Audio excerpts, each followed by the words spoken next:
Hey everyone, this podcast is part of Story Mode, the podcast network of Gamefully Unemployed. You can support us and gain access to other great exclusive podcasts at patreon.com/gamefullyunemployed. That's patreon.com/GAMEFULLY unemployed, which is spelled like it sounds.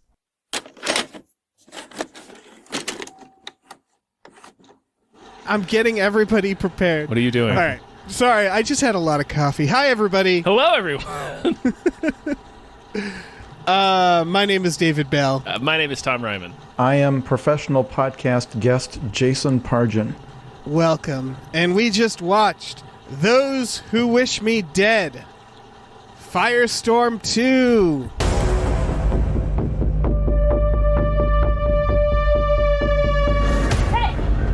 I'm not gonna hurt you. I want to see where the blood's coming from. It's not my blood. You in trouble?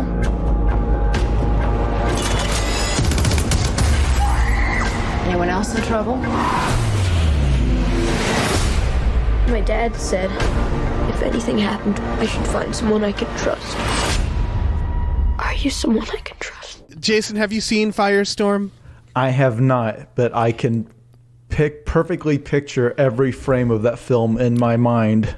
Yes. From its title and the context in which you brought it up, I could sit down and write you out almost word for word what occurs in the movie Firestorm. Yeah. Do you know that it stars Howie Long? Does that help your plot summary? He would be one of the 10 people I would have guessed, including Brian Bosworth. And he is the Brian Bosworth of 1998. Yeah. I would have arrived there eventually once I worked through all of the athletes and wrestlers who attempted movie careers. Jason, welcome. Thanks for being on. How you doing? I'm doing all right. Yeah. I just don't. I feel under a strange pressure, either on Twitter or on podcasts or whatever, to sometimes maybe exaggerate the difficulties that I'm having dealing with the pandemic and just in general. Right now, today, doing okay. Been a pretty good day. Been a pretty decent week. Things definitely seem like they're turning a corner out there. I've got both my vaccinations. I got to admit, I'm doing pretty well. That's good to hear. I'm doing all right. Yeah. You emailed us and said, "Have you guys seen Those Who Wish Me Dead?" This was a weekend full of new movies, like Army of the Dead, and what else? What just came out? Spiral. Spiral was out last weekend. And we'll eventually get to them, but we were like, absolutely, we would love to talk about Those Who Wish Me Dead with you, and I'm so glad we did. Yeah, just real quick for the people listening at home, this is the process of how we get Jason on as a guest, is he will email us out of the blue, "Hey, have you seen this movie?" And it's like, and then no, it but I becomes an can't episode. wait. Yeah, I can't wait. Yeah, because it's never a movie I liked. It's never right. It's never a good thing, for the most part. When I ask, like, "Hey, have you seen this Mel Gibson movie that he made with this director who may be a white nationalist?" Like, it's not. Yeah. So, and again, let me say, but before we say the things we're about to say about this film, this movie, for those familiar, and it's a major release. Angelina Jolie stars. It's a well-known writer-director. Big budget. Would have been in another year. It probably would have been a theatrical release. It was out for. Would have had attention for a few weeks, but this was part of the HBO Max deal, so it got dumped directly to streaming on the same day, right? I was going to say, I believe this is one of their dual HBO theatrical releases. This is in theaters if you were, for some reason, determined on buying a ticket to watch it. Well, the point is, it's a real movie. It's not something we dug up like this dumb thing that got dumped to streaming. It's a real movie that in another year would have been one of the main summer releases. Not a Marvel level movie, but it would have definitely been you'll see multiple famous faces in this and so on. But I do want to say, before we say the many impolite things we're about to say about this movie, we fully understand that all of the movies that are out right now were finished during the pandemic. These are things where, for the most part, they probably finished principal photography right before lockdowns, and then had to do all of the post-production stuff, all of the effects work, the sound dubbing, sound mixing, editing, all of that probably remotely. Staff shortages. It had to have been extremely difficult to get this movie finished, any movie finished at all. So I am going to try to avoid being mean about any of the things that were probably just due to limitations. Like over the weekend, some people noticed in Army of Dead, there's a lot of like unfinished effects work and some weird technical glitches. That stuff I think was just purely due to 2,000 people working at home trying to render effects frame by frame. Yeah, and there was bound to be some things go wrong. I do not doubt it was a nightmare getting any movie, even an objectively hilariously terrible movie like this, made. So we do understand it is an achievement to make a movie at all, and it had to have been very difficult for the people involved. With that in mind, it's cheap to write a movie initially. That's the cheapest part. And there's some things in this movie that I am very curious about why they made those decisions. Those are the only notes I have. The only notes I have are about the screenplay. Yeah, we are going to have many things to say about that, but I just wanted that disclaimer right off the top. Sure. Well, and what fascinated me is I just learned this right now, sitting down to record this podcast. The writer-director is Taylor Sheridan, who is coming off of Oscar noms for Hell or High Water. He wrote Sicario. One of the great action scripts and resulting action movies that you're going to see. Like that came from the same writer is fascinating to me. Yes. One of the other writers is the writer of K-Pax. Oh, yeah. There we go. But also in Blood Diamond and the Warcraft movie and In the Heart of the Sea. So I don't know what that says about anything. So where do you start with a movie like this? I guess you can just begin. Do you normally just begin with explaining the premise for people that have not seen it yet? Because again, if you have HBO Max, it's free. It's free to watch. It's included. Watch it. Yeah. It was, and it's also in theaters if you want to see it that way. I think if it. I have not looked at box office. It was probably number one or tied for number one at the box office this week, or right behind, Army of the Dead. I assumed, was that a Netflix exclusive, or is that also getting theatrical? I think I believe it's getting a theatrical. Yeah. Yeah, didn't it like go out at like Cinemark? Didn't they? I don't know. I thought it was like some exclusive. Maybe. I'm not sure. Cinemark did like a week earlier or something. It's so weird these days because it's interesting that that's a question now. It's like where is this movie?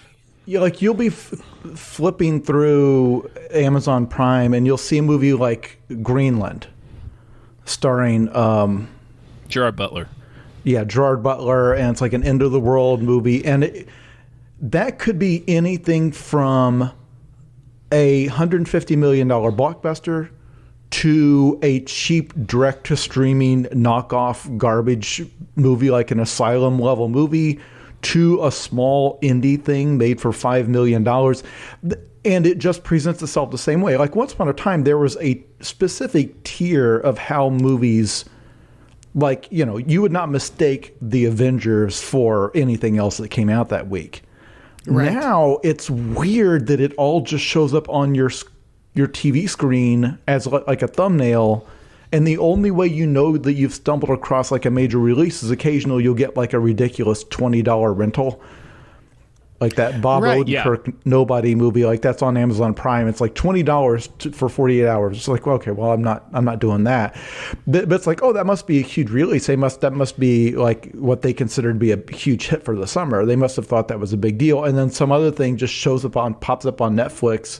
And if you didn't know any better, it's like Army of the Dead. Is that just something they slapped together, or was that supposed to be one of the tentpole blockbusters of the summer? And the answer is, I don't know. It's all just on Netflix. It's just thrown on there with like or do you want to watch this, or do you want to watch Frasier again? It's like they're terrible at featuring stuff.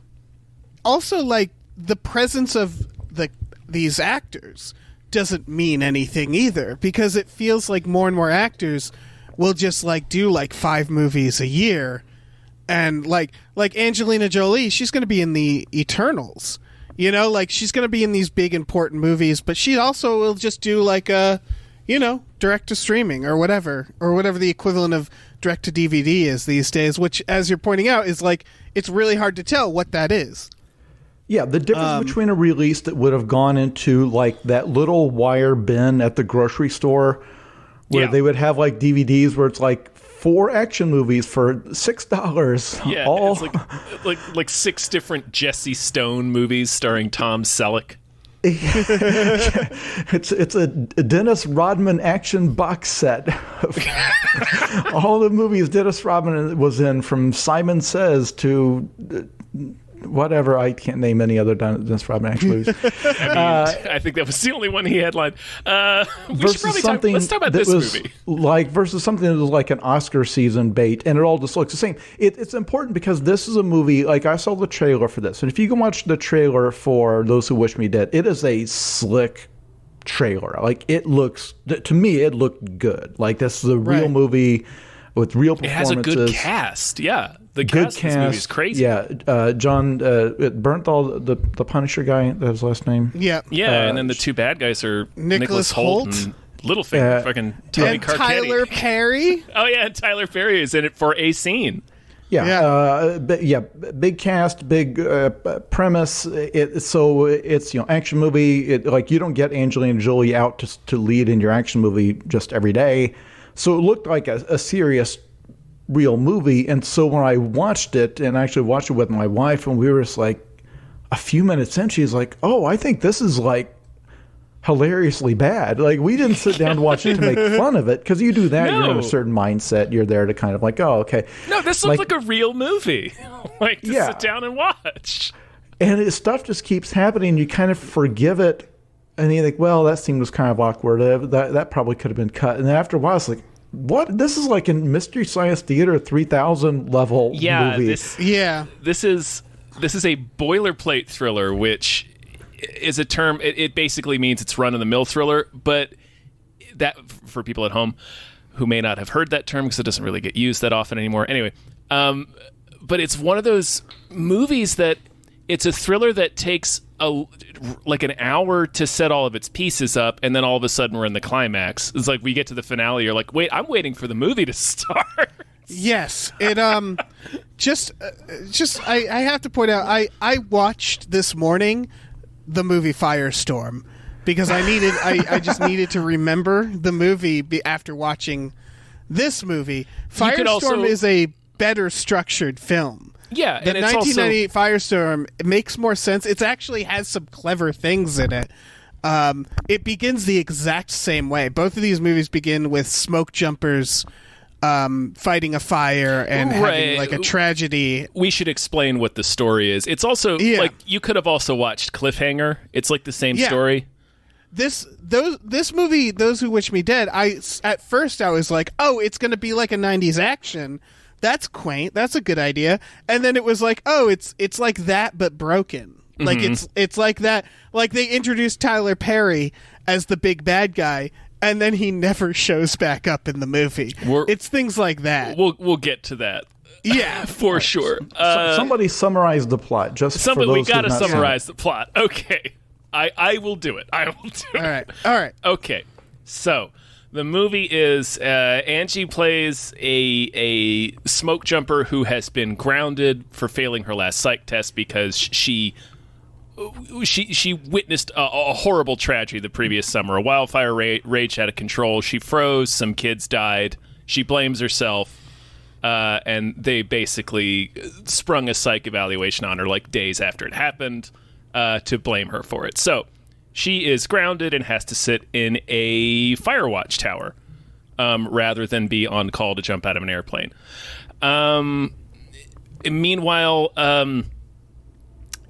this dude and his son have to go on the run because we find out he's a forensics accountant and he discovered some irregularity. His boss, the DA, gets murdered by Nicholas Hoult and Littlefinger in the beginning. Who, incidentally, I'm looking at the plot summary as I'm reading this. They're supposed to be brothers. Did you guys catch that? What? They're supposed to be brothers. They're supposed to be brother assassins. That's amazing. Yep. I don't even think they ever tell you Littlefinger's name. Yeah. Or no, wait, they do. They tell you his name is Jack. They don't tell you what Nicholas Holt's name is. I don't think you ever hear it. Anyway. No. So they're assassins trying to kill this guy and his son. They chase him down and kill him, but the kid gets away, and he gets away with the information that his dad found. And he gets to Angie. Angie has to help him get to the authorities. Meanwhile, Nicholas Hoult and Littlefinger set the forest on fire to basically create cover for themselves because the situation has gone out of control. So, like, okay, we're going to have kind of a high body count with this one. Let's start a fire to cover our tracks so we can get in and get out. There's a subplot involving the kid's aunt and uncle, which utterly doesn't matter. We're going to talk about that. But ultimately, Angie gets the kid to safety. The two bad guys are killed. The day is saved. That's the movie. Yeah. Who are you calling Angie in your summary? Oh, Angelina Jolie. Do people call her Angie? I think so. Okay. Do they not? I thought they did. Anyway, I was calling her that now for the purpose of saving, fractions of a second on my plot summary. The movie you described to someone who's not seen this movie sounds fine. It sounds fine.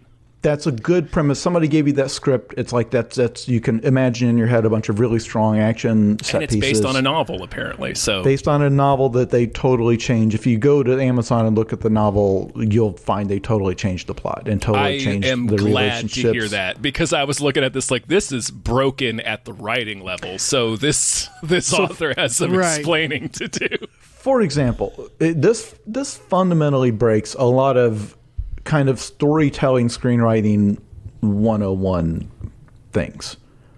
For example, as you mentioned, the thing with the way it's structured, you could cut the first 30 minutes of this movie and lose nothing.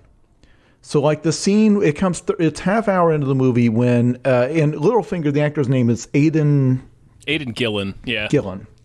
He, like 30 minutes in, he and his brother, it turns out, apparently his brother, are setting up. They decide they finally are setting up an ambush to kill the guy who has the information. This forensic accountant. The guy comes along. He's in a car with the son, and they shoot his car, kill him, and the son escapes. That could have been your opening scene, and you would have lost nothing. Yeah, you could have even started it with her in the fire tower and the kid coming up. But anyway, yeah. The first 20 minutes, they introduce a bunch of characters who that don't we never matter. see again. They spend.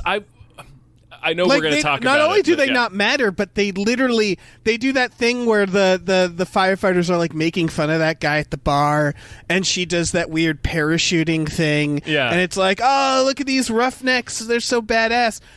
All of those people at the bar never show back up in the movie. No. I think they show back up at the very end to rescue them. The very end, yeah. And it's like they don't have to be characters. Like I don't need to know who they are. You didn't need to set them up. They don't do anything.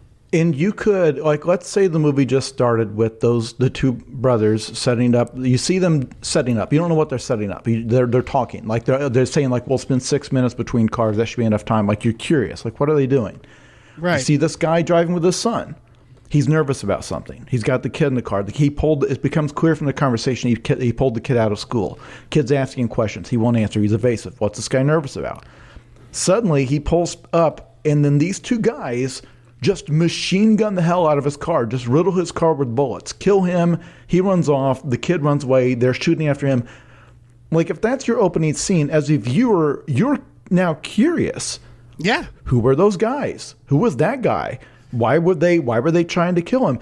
Then the kid runs through the woods, and as Tom said, he runs across this tower and runs into this burnout. Because it's clear that fire watch duty is where they stick people. Like, you're literally just sitting in the tower waiting for a fire to start. You have nothing else to do. And say she's up there drunk or something. Yeah. Boom. She Now is, in point of fact. Yeah, you introduce her character. That's the first time you see her. You can, and everything with the way she's behaving, the job she's doing, the way she looks, everything would tell you who she is. You find out on the fly, like, this kid desperately needs help. This is the only person who can help him. Boom, there's your movie. Everything about how she got there, the kid's background, all of that you can learn now as you go, now that you've started the plot. This movie instead has 30 minutes of setup that, as Tom said, it doesn't pay off. Like, it's stuff that doesn't. It's like a bunch of backstory with. So they've done that thing you mentioned, the movie Cliffhanger, which nails it, because it's that action. It's that, for those who do not remember the 90s, there were a wave of action movies that were either like disaster movies, or it was basically like a crime versus nature movie. There was like a heist movie where there was a flood going on that Christian Slater was in it. Hard Rain. A Nick Cage movie where there was like a casino heist during a hurricane. Snake Eyes. And then there was Cliffhanger with Sylvester Stallone. There's like some evil bank robbers or whatever. But he's a mountain climber, a professional mountain rescue guy. And then they're again, their stories intersect, but it's basically man versus nature versus heist people, versus criminals of some kind. So you need flamboyant criminals like Jonathan Lithgow was the bad guy in Cliffhanger, and then the rest of what's interesting about it is kind of getting into the subculture of these mountain climbers or whatever. Or in this case, the smoke jumpers. The different ways that, like, you know, when they're not getting, and Firestorm and Cliffhanger does this. This movie does not do this, which is something, one of the notes I wrote down, is the action scenes where they have to deal with the bad guys are interspersed with scenes like, okay, the bad guys are gone, but we're still in serious trouble because we're dealing with the elements. We're in extreme elements, yeah. So there's situations, like, it'll go from an action sequence to, like, a desperate survival sequence. And now, I as dumb as both of those movies are, they do those things. Because there's a scene where Angelina Jolie, and what's the child's name who she has to rescue? Connor, I think. What? Connor, yeah. Connor, okay. Where they have to cross an open field. That was cool. And the lightning is trying to assassinate them. Yes. Yeah.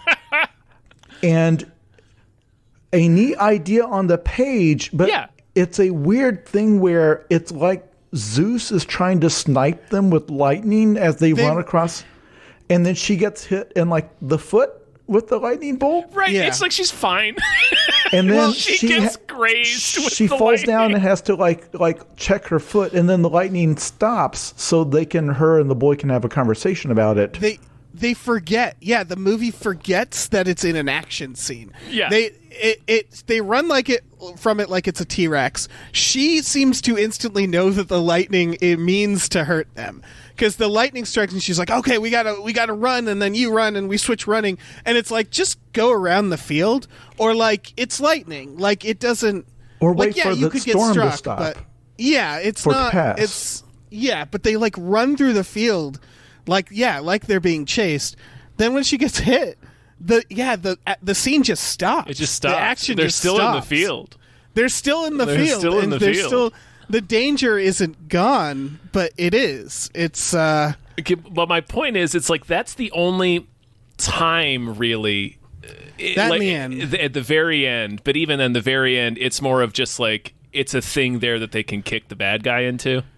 Yeah. Right. It's like they're having a fight above a pit of spikes. Like, that's as much as the fire ever matters in this movie. They do have to hide in the water, and they try the movie. I feel like this movie, they got notes where it was like, we want it to be like this movie and this movie and this movie and this movie. So the movie has a twister moment at the end where she's in the fire. Right, and they even have a line where she was like, I was in the eye of it. I was like, right in the eye. Is that a thing? Like, it's fire. She says it was beautiful. And it's like, yeah, no, it just looked like fire. It looked like a lot of fire. Like, I've seen wildfire. Yeah, it's not like a tornado where getting inside of it is mysterious. It's just the inside of a fire. But you're just under a fire. Other than that scene and the very end of the movie, the fire in this movie does not matter. Like, it never affects the plot. It never really affects anyone's decision making. It's incredible how little the fire matters. Am I incorrect on this? Does the last half hour of the movie maybe even longer, take place within the same like half-mile radius. Yes. Like they get to the fire tower and the movie just stays at the fire tower. Pretty much. Yeah. Which, by the way, I looked this up. Lightning does not. The fire towers are built for lightning. I was gonna say you'd think they would be. Yeah, Okay. there's a whole subplot where it gets hit by lightning. She has to jump off the side of it. Yeah, it's like a serious problem. I'm like, has this never happened before? Yeah, I googled it, and there's like there's a whole, you can find a whole pamphlet on how these things are designed to be hit by lightning. It's literally the highest point in the region. It has to be so they can see where there's a fire starting. It's the highest point on the tallest mountain at the very tippy top. They put a tower there so that you're the highest thing.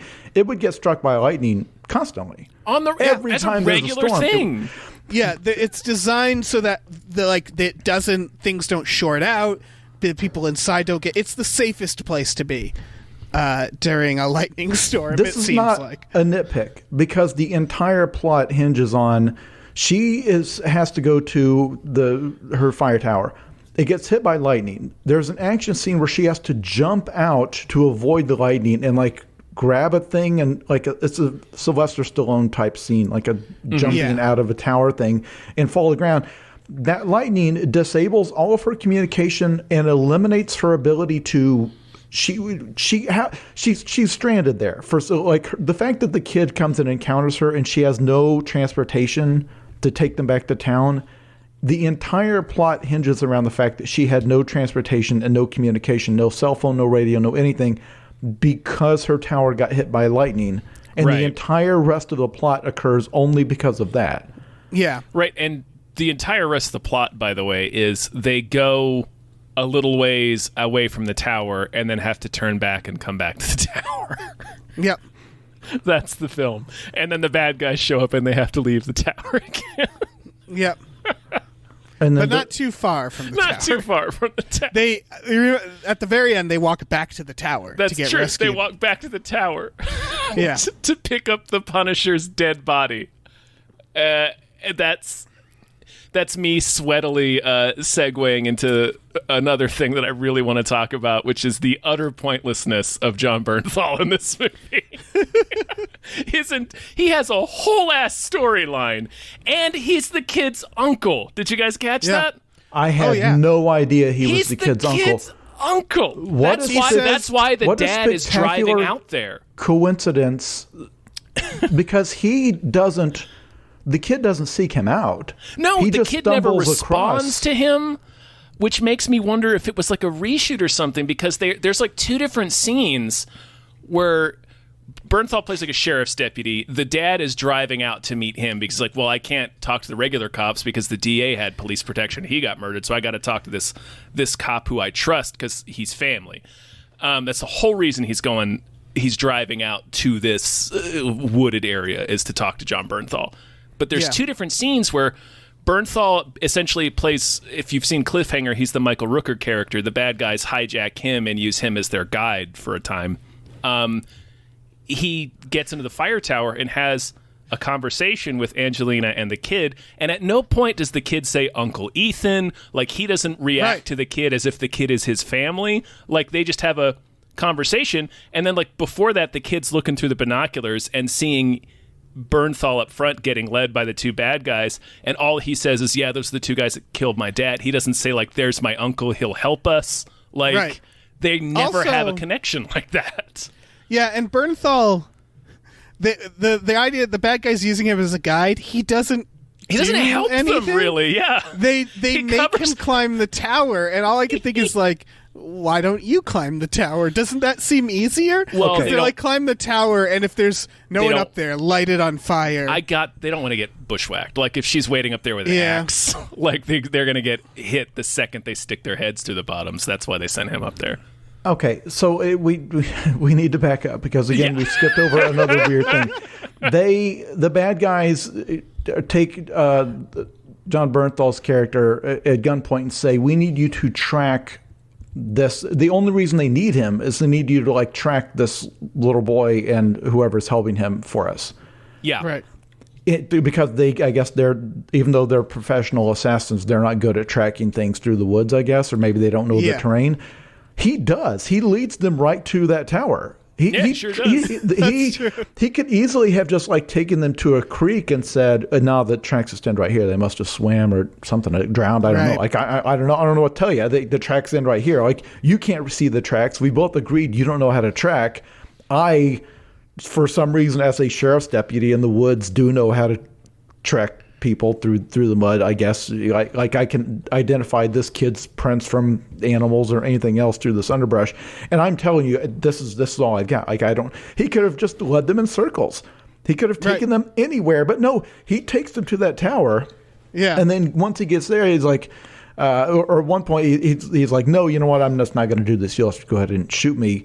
And then they have like a fight, and then he agrees to keep helping them after that. And again, the entire advancement of the plot depends on this weird set of decisions where it's like, okay, so what were they going to do if he doesn't get to that? And the fact that like Angelina Jolie doesn't have a car for some reason or doesn't have a truck there at the tower, that's the entire plot. Like the guy's hunting her.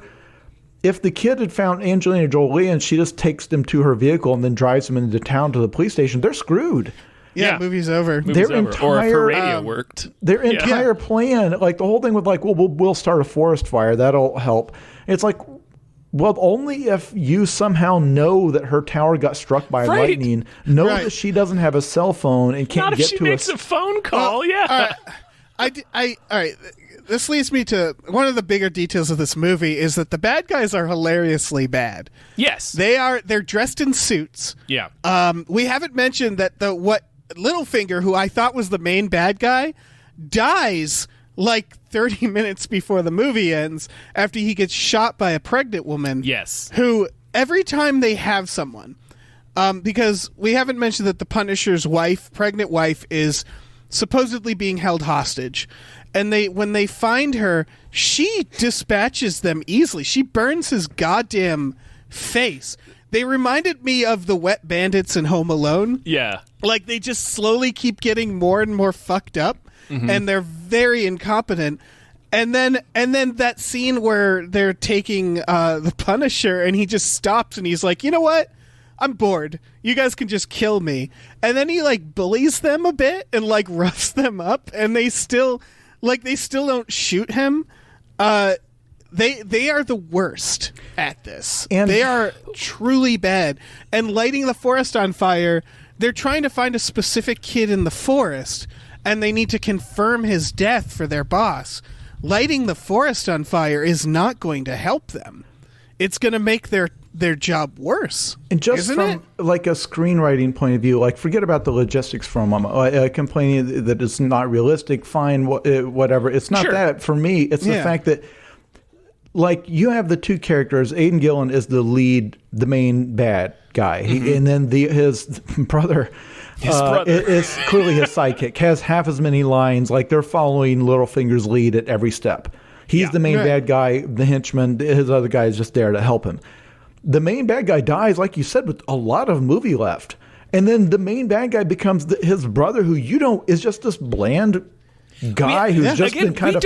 We don't ever hear his name. No, it's Nicholas Hoult, with this weird haircut and like looking real scruffy. And he doesn't talk much. Has no character. There's no like defining, like a lot of movies like The Henchman, if this had been like a Guy Ritchie movie, The Henchman's got a nickname and a distinct face and a scar or something cool about him. Right. Like, so he's like flamboyant. Like it's guys that...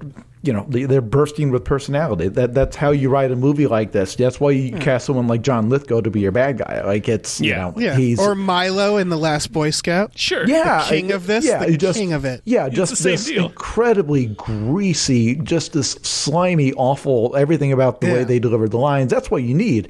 So here, your only antagonist left is just this bland guy. You almost feel sorry for because he's just he's just there on a job. He doesn't, it's gone horribly wrong. They have no chance of accomplishing their thing at this point. And so it's kind of, he gets like killed like brutally by Angelina Jolie and a child, neither of whom are trained to fight at all. It doesn't matter. He has no chance. he goes to kill the kid and takes forever to walk up to him to like slit his throat or something, and he just gets axed in the back. Yeah. And then they don't even bother killing him. They're just like, let the fire kill him. She massacres his ass with a climbing axe, and then he just gets lazily killed by the forest fire. Yeah, the fire just rolls over him. The child doesn't care at all that he just watched a man burn to reacts death. to this. Yeah, they're not like, she's not a murderer. Like, she's just a kind of a firefighter who's had a traumatic experience. Like, she's not somebody who you would normally think can just dispassionately murder someone with a climbing axe. I kept waiting for like this wicked serrated. Please, listeners, Google climbing axe to understand the tool she uses to hack this man to death. There are slasher movies that have less terrifying weapons than the thing she uses, because it takes a lot of blows to kill this guy. Yeah. I kept waiting for like remember when they set up the kid with the horse? Remember the horse scene? Oh my God! There's 2 horse scenes. There's 2 horse scenes, John and they don't Bernthal's pregnant wife takes a horse to ride to victory. This was the sort of movie where you think you're seeing the pieces get set up, and it turns out, because the kid, they stop in a field at the beginning, and the kid goes out to pet a horse, and they make a moment out of it. Yeah. And so I thought, oh, are they setting up later that he's going to have to ride a horse or something? Right. Or that he's going to see Nicholas Hoult at the end and go like, I can't kill this guy. You know, I thought they were setting up some sort of like, oh, he's, you know, like... He's like sensitive. He's compassionate. Something. But no, none of that. Nothing. That scene where he pets a horse doesn't need to be in the movie. Yes. It's so weird. But the last thing I really, because this John Bernthal, his whole storyline is so baffling to me. The last he thing does I really not wanted to impact the story at all. No, he connects, and that's the wild thing is they spend the time to establish that he has connections to both characters. Right? He used to date Angelina Jolie like 100 years ago, and he's kind of the only person left in town who will still tell her the way it is. You know what I mean? Like, right. Her friends are kind of like letting her carry on. He's the only one who's like, you need to cut this out and get your shit together. He arrests her at the beginning, which is to establish that he is not going to go easy on her. Right. Yeah. But they don't meet again until a brief scene in the Firewatch Tower. That's the only other scene they have together. And like they also establish that he's the kid's uncle, and that doesn't matter. Like, nothing he does affects the storyline at all. The way he acts with her and the kid, it's identical to if he'd just been a cop. Right. They'd never met them before. Like, he goes up in the tower and does not murder them as the criminals want him to do. And it's like, oh, well, it's because he used to date her and he's his kid's uncle. It's like, well, no, it's because he's not a psychopath. Right, because he's not a murderer. He doesn't go up there and do he's a cop. Like, even if he was a corrupt cop, he wouldn't go up there on behalf of these criminals and kill a woman and a child he's never met. So it doesn't. His relationship doesn't impact this. This is what I was saying in the beginning. This is why I wanted to talk about this movie. It violates like 25 different storytelling 101 rules, like establishing like there's not like this moral choice he has to make at all. It doesn't. None of the emotional core, none of those ties do anything. In the end of the movie, he just winds up with him like hunkered down in the fire tower, like wearing like breathing apparatus with his wife, and is like, well, I hope the fire doesn't burn us. And he's like totally powerless. He can't take any action to save himself. He has no interaction with the bad guys, Angelina Jolie. He does not help save the kid, does not do anything. He spends the last part of the movie just kind of like waiting for the fire to pass. And it just kind of, and he survives just by coincidence because it turned out fire tower is fireproof or whatever. And that's it. He doesn't survive. That's like the additional baffling thing. When they get there, like they get up to the tower, they split off into 2 teams. Like one, they go like her friend firefighter goes to have a moment with like Angie and the kid, and they have like a finale moment of like that's where she says, I looked it in the eye and it was beautiful. And then like 2 of the other guys go up to the fire tower to save Bernthal and his wife, and they're like tending to her and starting to go to him, and she's like got tears in her eyes, and she says, you don't need to rush with him. You can take your time with him. They're like, she says there's no rush. Oh, I had no idea he died. I totally missed that. I'm so glad this is happening because my notes were, "Did he die?" ? Because I was right in between you two. I was like, I am not sure if he died just now. Pretty sure he's dead. She says, they say the medevac's coming, and she looks up and she's sad and she says, "There's no rush." To which I was like, "Oh, does that mean he's dead?" But like the way a movie works is that they would spend more time on that fact. They would spend more time with them wheel his body out and Angelina Jolie be sad or someone, but no.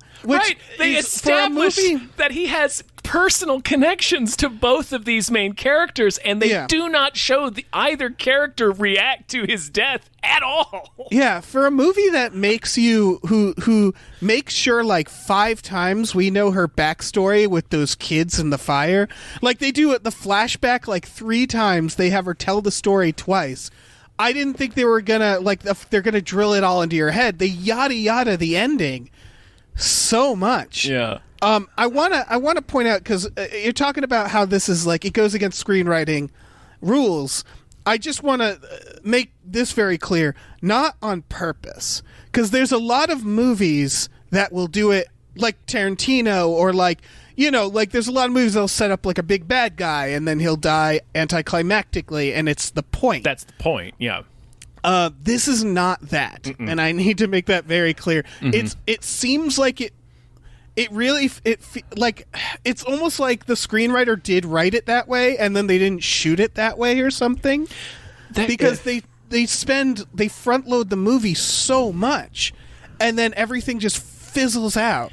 It feels like there's you could see a little bit of that with some of the dialogue between the bad guys who are apparently brothers. Like if you're paying attention to the dialogue, because it really doesn't come through too much in the performance, but like Aidan Gillen starts to get a little more desperate, and it becomes a little more clear that Nicholas Holt's kind of the more clinically minded person, but they don't really lean into that. He keeps saying stuff like, "I'm fading fast." Yeah.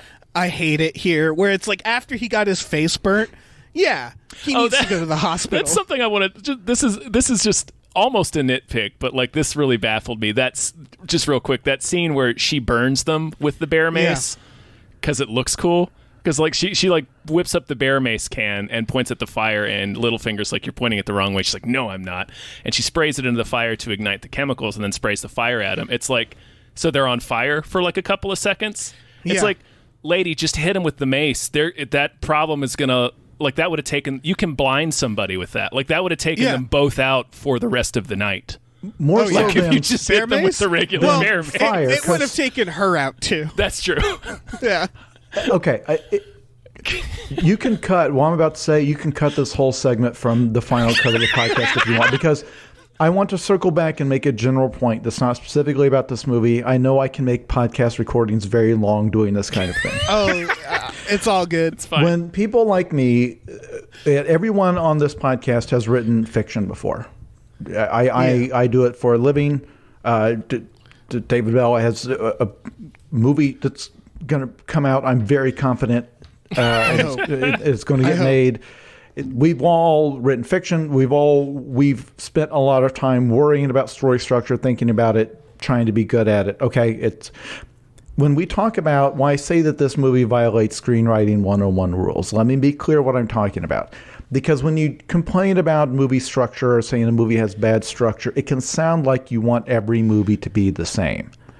That it's that thing that you get in screenwriting books where it's like, well, on page 73, the main character has to have their epiphany. Or in your romantic comedy, it's at this on page 78, they have to have their false breakup. They have to have the misunderstanding that caused them to break up, and then they'll get back together for real. It's the hero's low point. Yeah, that's not what we're talking about. That's not what I'm talking about. Bad story structure means fundamental things where, for example, you are supposed to be shocked by something that had not been properly explained beforehand, where there's a twist, but it wasn't set up, and so you're just confused. Like the emotion they want you to feel, you don't feel it because they did not give you the proper information. That stuff to me is not subjective. That is objective. Yeah, so sorry, a third of the people doing this podcast didn't know a character died at the end. You're Yeah. right. Yeah. we're not clear. We are not in 100% agreement over whether or not John Bernthal dies at the end of this movie. Yeah. So, and you will see movies, a lot of the movies you've watched where it seemed like it was kind of good, it had a lot of like funny moments or cool moments, but you kind of forgot about it 5 minutes after. Usually that's because it had poor structure. And when you say, well, I don't care about structure, what matters more is like character and you know, emotions, that's what structure is. The structure is saying, did you take the time to set up this emotional connection? Did you take the time to make it clear why doing this matters to this character? If this character, at the end of trying to escape, just to randomly throw out, just off the top of my head, like if they were carrying out a heist in a zombie-infested Las Vegas, and if a character at the very end should decide on their way out of escaping the city, I need to go back in and do a thing instead of escaping the nuclear bomb that's about to fall in the city. You need to have previously established, should that ever come up in a movie you guys are about to watch, you need to have previously established why it's important to that character. Otherwise, as the viewer, you now are just mad at this character for doing this dumb thing. Exactly. Right. You need to, this is why in Pulp Fiction, like there's this whole thing with the gold watch and the flashback, and it seems like when you're watching it, just a funny, like this goofy monologue about a gold watch. But then when he comes out of it and you see what happens, you now understand why he has to go back and get that gold watch, why he has to put his own life on the line. And they've established like that just the quick, seemingly goofy scene establishes it so well. Like you don't even need to see Bruce Willis's full reaction. Like as soon as he's like, where's the watch, like the audience is like, oh, like they know he's about to freak out because you've done the work to set up that with the connection he has to it. Yes, and the whole thing with his identity as like the whole masculine aspect, that it was his father was a war hero, but he's not, and that like, you know, that his life is kind of like that this is his legacy that he's left behind. He's been careless with this thing from his father, that like that all of that is bundled up in there. So a movie like Pulp Fiction has very unusual structure, but it has good structure in that when you see this character doing this thing, you know why they're doing the thing. Those are the things this movie violates. And so I know every episode I'm on, maybe every episode you've ever done, we ask the question, why didn't you just make sure the script was good? Right. Like that is the least expensive part of It's the cheapest part. anyone on this podcast would have, if they had come to any of the three of us and said, will you do a rewrite on this smoke jumper movie for $700? I think any of the three of us would have said absolutely. Yeah, sure. Like, they're like, we've got Angelina Jolie attached. Or if they came to me and said, we've got all these John Bernthal, Angelina Jolie attached to this movie, we will let you do a rewrite of it if you pay us $1,000. I would do it because the credit would mean that much to me. It's going to get made. That's going to be like a big boost to my career. And just the opportunity to do it, to work with these people. Writers come pretty cheap. I'm telling you, especially now in the current environment, writers will work for pretty cheap. I'm laughing because it's painful. It is criminal almost. But I do not doubt that people that actually make movies, when they listen to us say that they roll their eyes. That they come back and say, if you really knew how movies are made in 2021, with all of the feedback you're going to get from Angelina Jolie's people and from John Bernthal's people and from the producers and from whoever, like all of these cooks in the kitchen, like making demands about this and, whoa, she can't be seen as doing that, or, well, we need this, blah, blah, blah. That it's this mess of a process. I don't know how many screenwriters are listed on this. I would be shocked if it was fewer than three. Yeah. But you'll see action movies where it's 6. It's like 6. Any of the Marvel and movies. Then there's lots of times there's rewrites done by people that are not credited, and in many cases when you show up on set and your star says, well, I'm not doing that, someone has to scramble just on the spot to come up with something, and that doesn't get a screenwriting credit. That's just something they had to do because they had rented that space for the rest of the day. And it's like, well, how about this?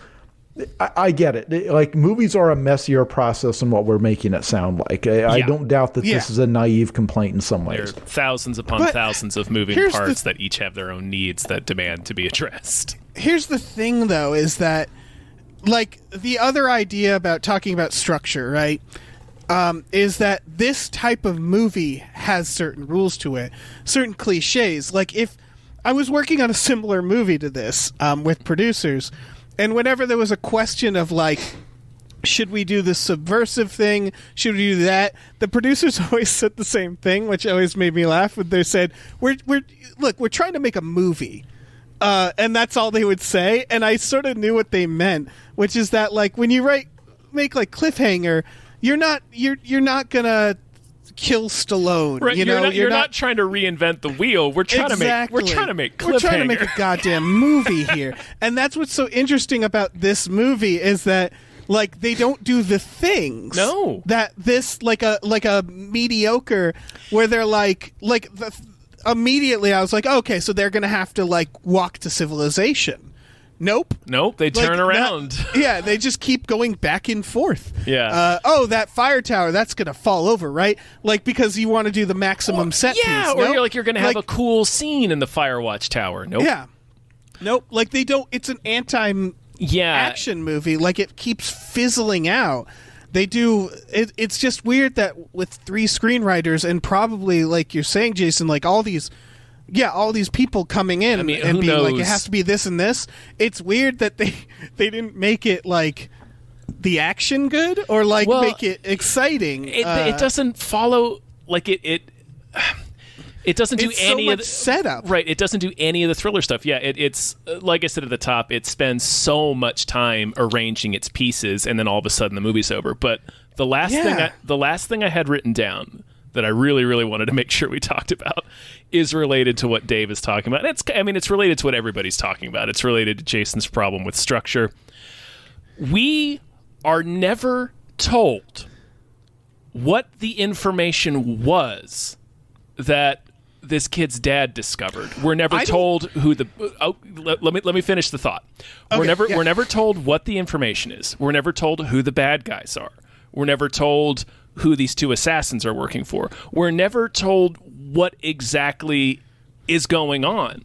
And that's okay. Like, you can get away with that because to a certain point, all we really need to understand is these 2 guys need to kill this kid. Right.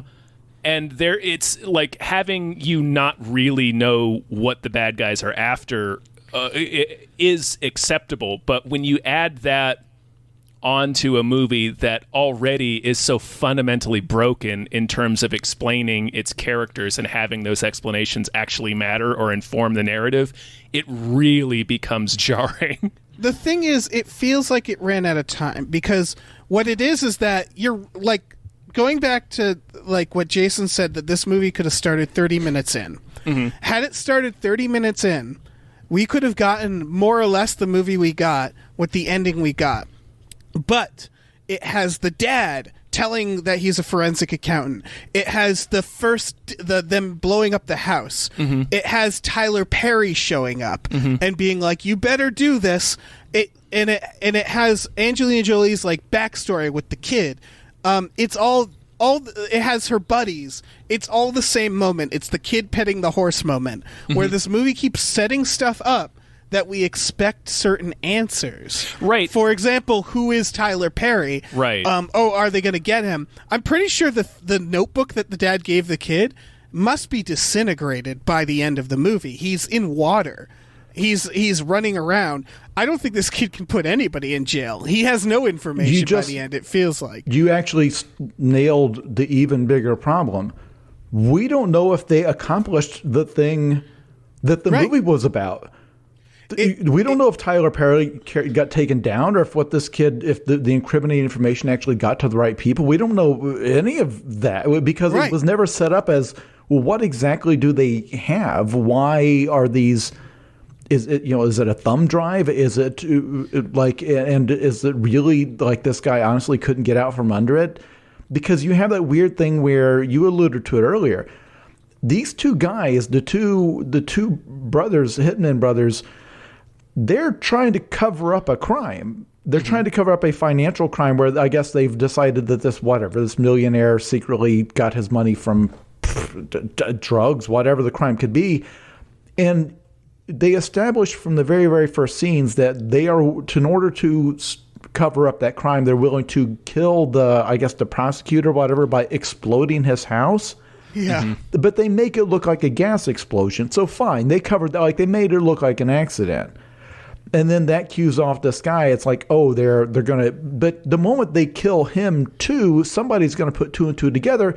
And then in the course of trying to kill him, again, to try to cover up this financial crime, they kill like a random woman that comes past to get her vehicle. They set a forest. They set a forest on fire.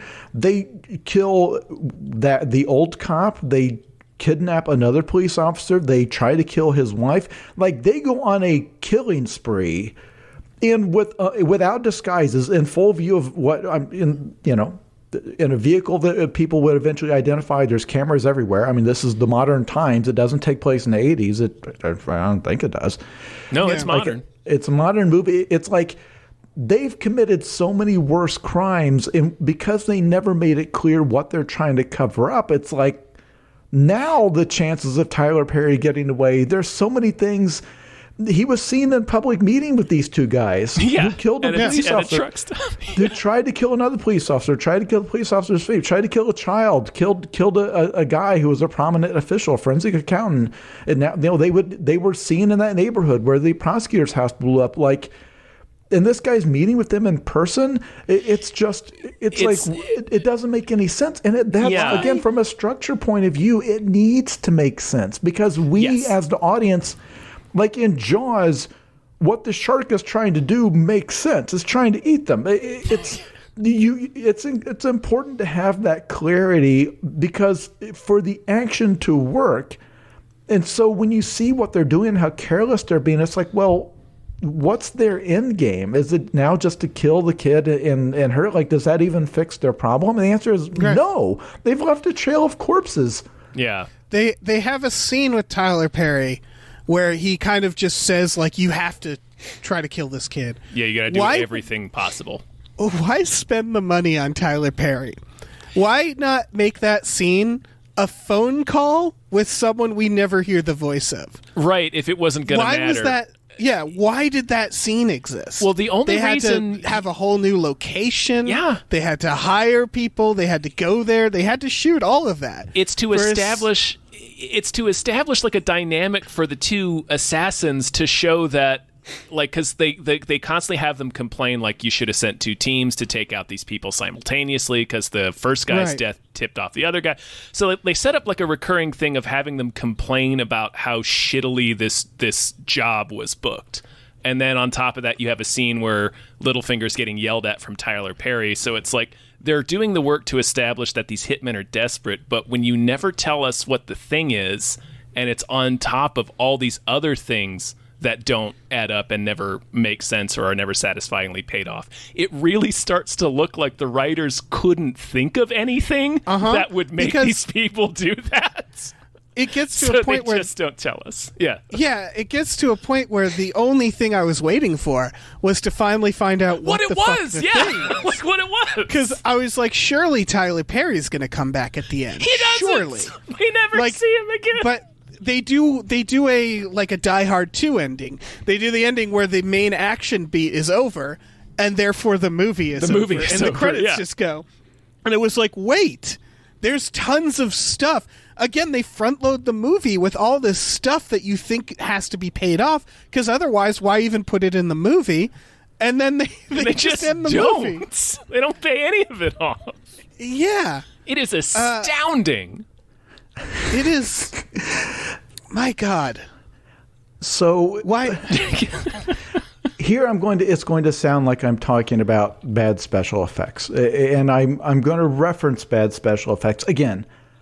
I actually talked on Twitter about this because there's some effects shots in Army of the Dead that look really, really bad, individual, and there's some stuff that looks great.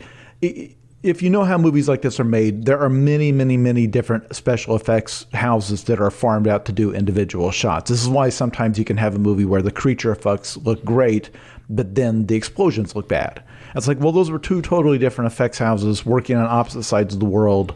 And in the case of the pandemic, you had people just straight up working from home and without access to the right workstation and having to send files back and forth. Like this is high-end stuff that you can't just do over Zoom. So they were doing their best, no doubt. But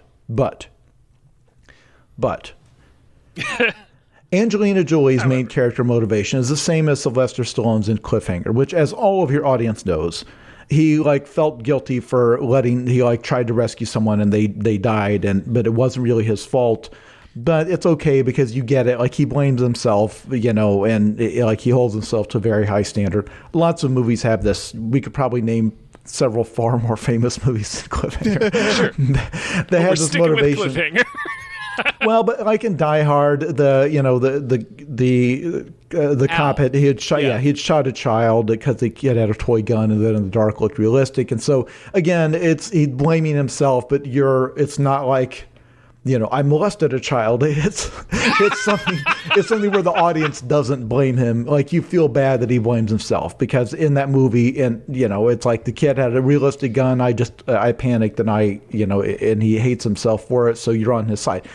Here, she's a smoke jumper, which we've been using this term, assuming that all listeners know what a smoke jumper is. It's somebody who fights forest fires. And it's very thrill-seeking, dangerous thing, where you're dropped in right to the front lines to fight a forest fire. Now, I do not doubt some listeners of this podcast are going to point out that job is done now by, I think, prisoners.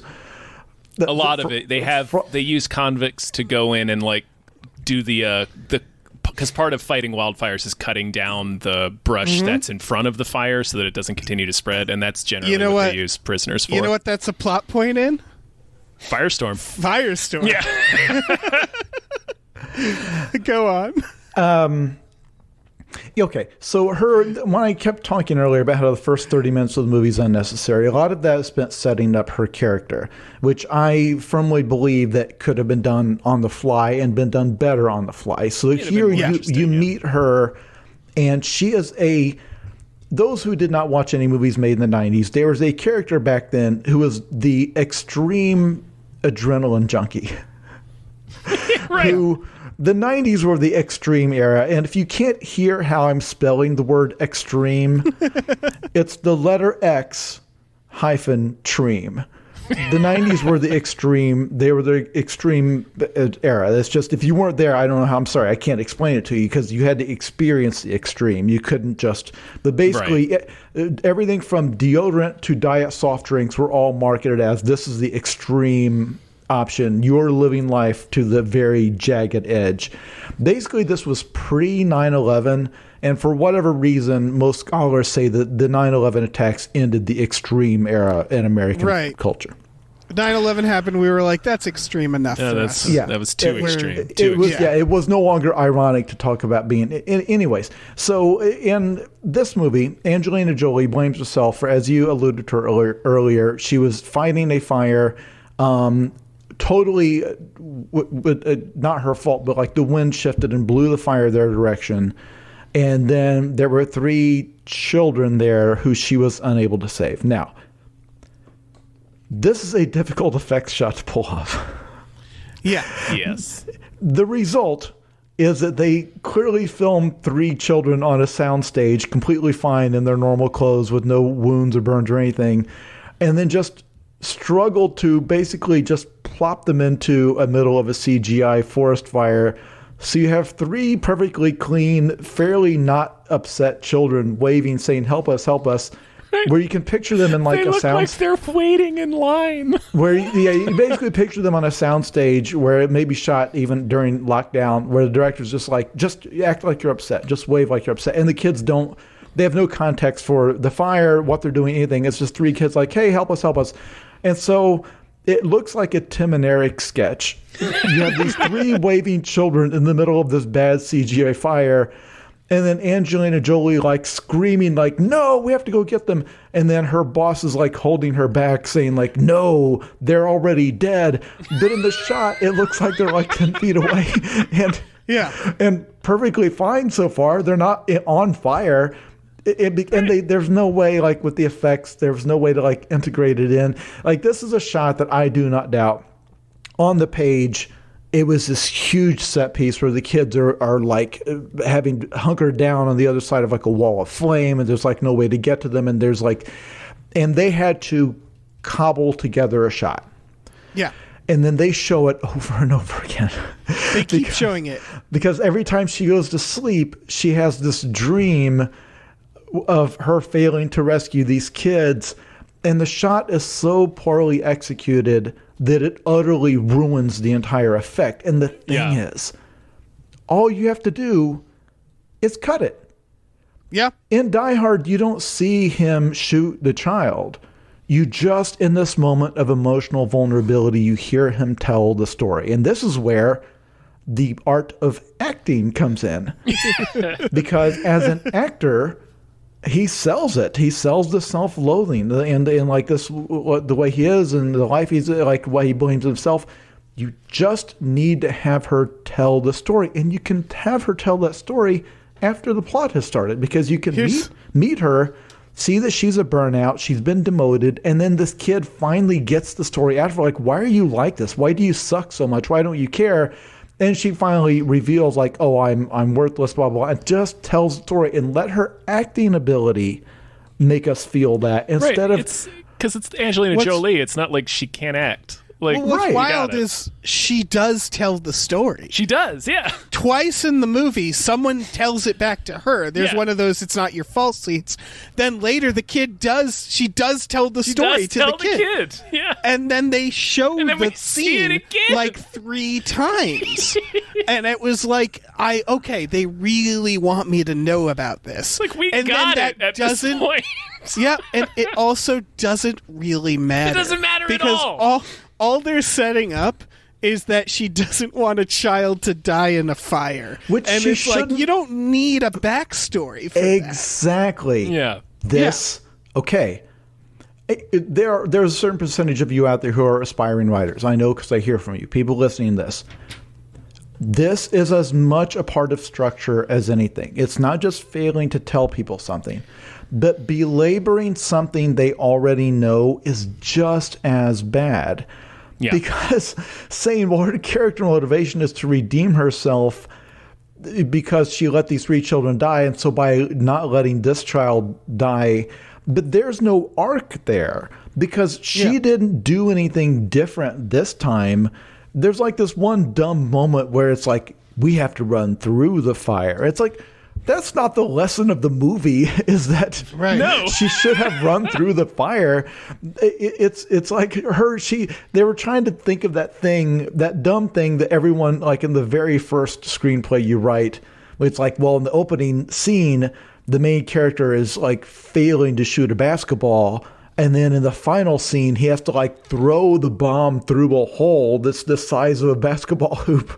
And You're discussing the movie Steel, I believe, with Shaq? Yes. Where he finally has to defeat his personal demons. He has to throw the free throw.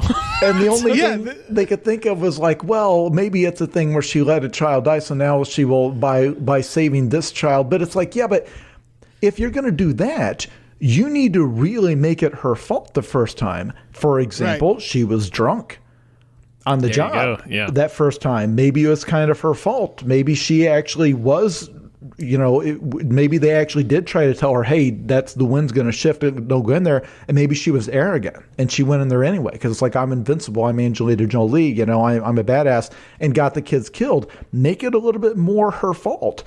Don't have every single character in the movie go on and say, hey, that was absolutely not your fault. The way you were treated is unfair. You are utterly blameless in every way.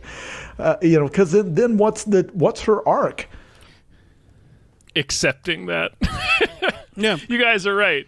Literally everyone who's talking to me is right. Yeah. When I had another opportunity to do the exact same thing, I took the exact same actions, and this time it worked. Yeah, you're right. Yeah, I made the same decisions this time. There's nothing wrong with my method, anything. I just need to learn to stop blaming myself for things that weren't my fault. There's the lesson of your movie. If you're mad at yourself over something you didn't do, just go ahead and stop.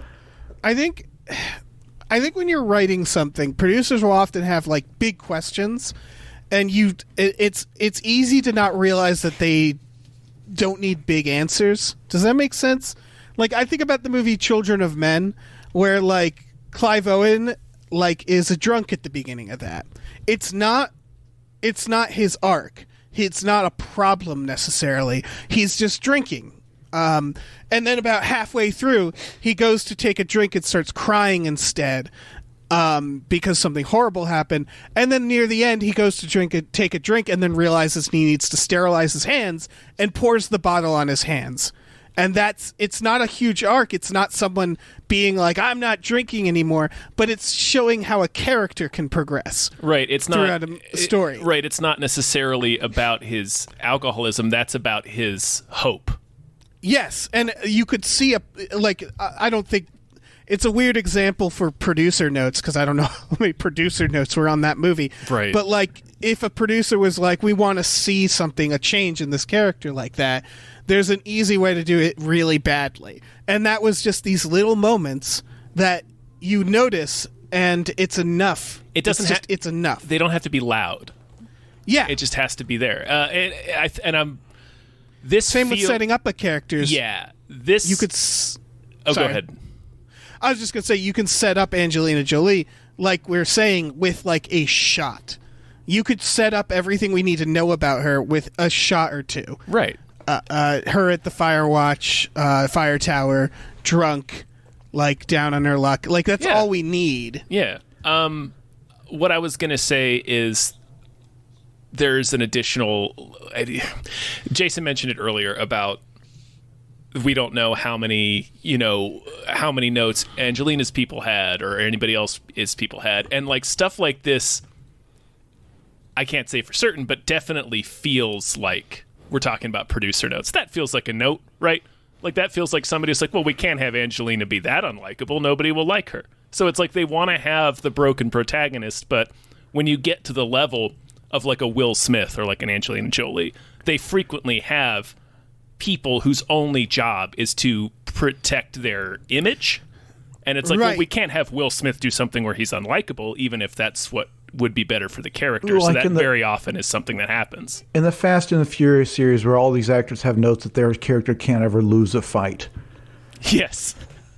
And so they just have to like fight to a draw every time, or they'll like fight and then the ground underneath Jason Statham's feet will break and he'll fall through a hole. It's like, well, he technically didn't lose the fight. It was just, or like he and The Rock and Jason Statham will fight, and then eventually The Rock will have to like jump out of a window to save somebody, and that ends the fight because neither of them can lose.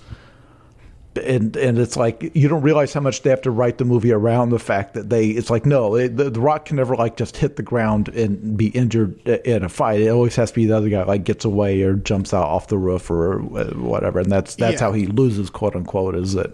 Mm-hmm. And in order to not have to deal with that, you have to be a filmmaker that they really trust. I remember the making of 12 Monkeys. Terry Gilliam gave Bruce Willis a list of things he didn't want to see Bruce Willis do that he did in his action movies. Like, it's literally the opposite, where Terry Gilliam could be like, hey, Bruce Willis, if you want to be in this Terry Gilliam film, you can't do any of this stuff. And you can it's like, what are you going to do? Not be in the Terry Gilliam film? No. Be in the Terry Gilliam film. You can see... there's a behind the scenes clip you can watch where it's Bruce Willis like pushing back. There's a scene where Madeline Stowe kicks him, and he's like, well, I don't think, like, Madeline Stowe's like half my size. I don't think she'd be able to knock me over. And Gilliam's just like, no, this is what's happening. Yeah, we're not making right. Yeah. Yeah.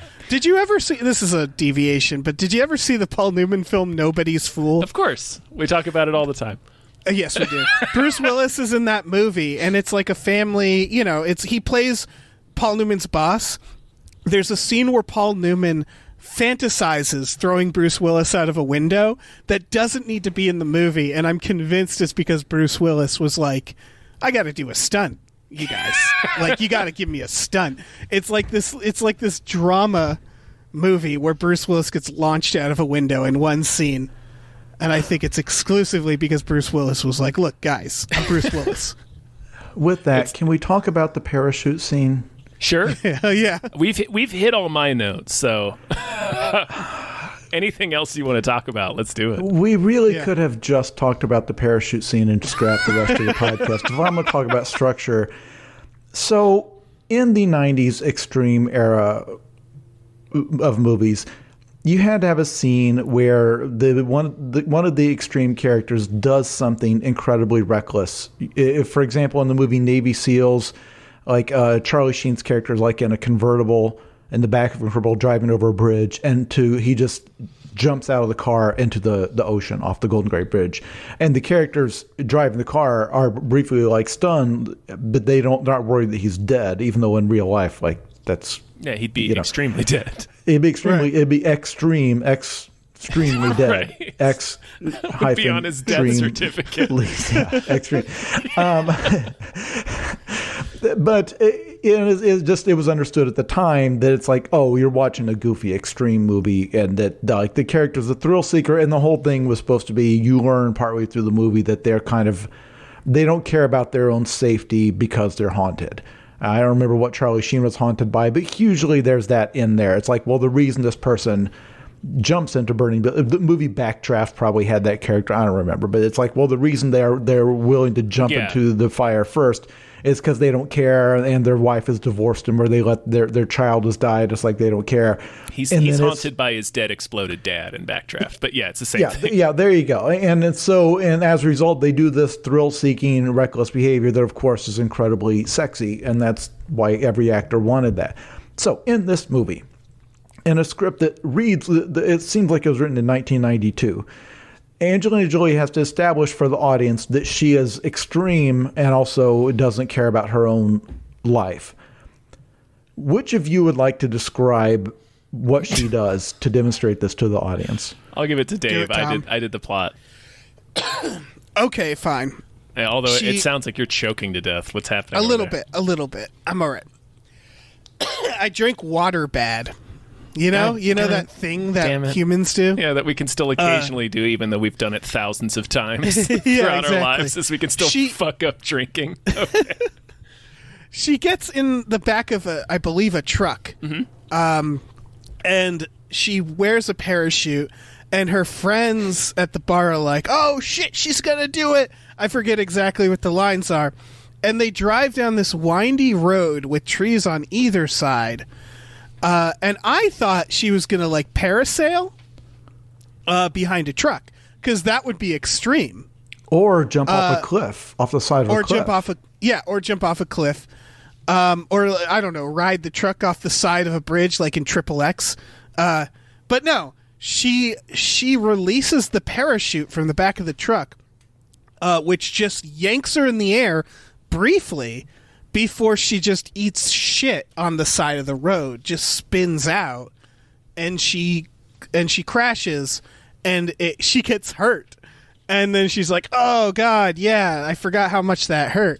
And it's like, you do this all the time, apparently? And that was the goal of the thing she was doing. Like, it didn't go wrong. She just falls like 10 feet off the side, just falls in the ditch, basically, on the side of the road. And then she gets arrested for it, because I guess that's illegal. Well, she snaps out of the back of a pickup truck and starts helicoptering violently across a country highway before crashing into the tree line. She could definitely, if she slammed into another car. Yeah. There's a lot of ways that could go wrong. I didn't have any question as to why the Punisher was arresting her. I was like, yeah, that's probably... What state does this take place in? Is it... like Florida or something? It's like Florida or Georgia? Florida, it starts in Florida. It starts in Florida. It doesn't... It's Tennessee? Oh, no, I think it's like Wyoming type area. What the fuck? Really? I thought they were in like the East Coast, like in the Appalachia. No, I don't. Again, the fact that we don't literally do not know what part of the country. It was my impression that this was a part of the country where you would Montana. Okay, I would be very surprised, and if there's anyone who in the listenership who knows the law, I would be surprised if what she did is illegal in Montana. That might be legal in Montana. But in terms of like establishing, well, she doesn't care about her own life. She's basically trying to, and then John Bernthal, to make it clear in case you didn't get it, because a lot of people watching this that have not seen an extreme movie character before, because we left that behind, unfortunately. Yeah, it's a real shame. He has to tell her to her face, hey, I know that you're secretly trying to kill yourself by doing this extreme behavior, even though it kind of doesn't seem like that was all that dangerous for an action movie. Like I get if you saw David do this exact thing. Yeah. All I could think about was, she'd be killed immediately. But the fact that in an action movie that's starring John Bernthal, you would not see this. It's like getting shot in the arm in an action movie. Like in real life, it's like, that's a fucking problem. But in an action movie, you're like, I'm fine. They also refer to it as something she does all the time, or that they do. So, like, a good I think of the movie like Murder at 1600. At the beginning, there's a guy who's like threatening to kill himself with a gun, and Wesley Snipes just like walks up to him and he points the gun at, and it's supposed to establish, he's a badass. And then, of course, I think he punches the guy and says, like, the gun is on not loaded. Like, you learn, he's clever. Like, movies love doing this. The idea of establishing that she's suicidal, I didn't get that at all. No. I just thought, she's stupid. She is a trained parachuting firefighter. She knows how to land safely. Yeah. From a parachute. Like, this is her entire job. She's been trained extensively. She knows how to fall. She knows how to do all of this stuff. So if you're trying to demonstrate, oh my gosh, she is nuts, it is so incredibly tame that, like, I don't doubt that there are YouTubers out there who have attempted more dangerous stunts for like 40,000 views and $13 in ad revenue from AdSense. And the idea that this is supposed to establish that how off the rails she is so weird. And again, it is entirely possible. If Angelina Jolie, if you listen to this podcast, if you're one of the patrons, if you want to comment and explain, well, that actually they had scheduled a much bigger set piece, but because of the pandemic, we did this much smaller version of it or whatever. But again, you inserted that scene to be an action beat because the first 30 minutes of your movie has no action. So that's supposed to be the thing to like perk us up, because up till then we've just listened to like firefighters talk to one another. And it's like such an anticlimax, because like, it's very sad and very weird. And again, it could have been cut. Like, once you saw the final shot and you realize how unimpressive it is, same thing with the kids in the forest fight. Like, fine, the shot doesn't look good, just cut it. You can cut it. You don't need this, because anything you want to establish about her being reckless or not caring about her own life, you can do that on the fly and let the audience be surprised by it. Like, this kid has stumbled across, like, you want to set up like he's run into both the best and worst possible version he could run into in this situation. That's how these movies are supposed to work, right? Yeah. So you can, in the course of the action, once the tension has started, the kid is on the run. We are worried about his safety. The bad guys are on their heels. Now you can establish on the fly, show her doing something totally nuts that has no self-regard for her safety, and then we can learn that. We don't need cocaine. Yeah, we didn't need to see that beforehand. Like, well, it's all to establish her character. It's like, yeah, but that didn't. One, it didn't do it, and two, it didn't make us like her better or anything.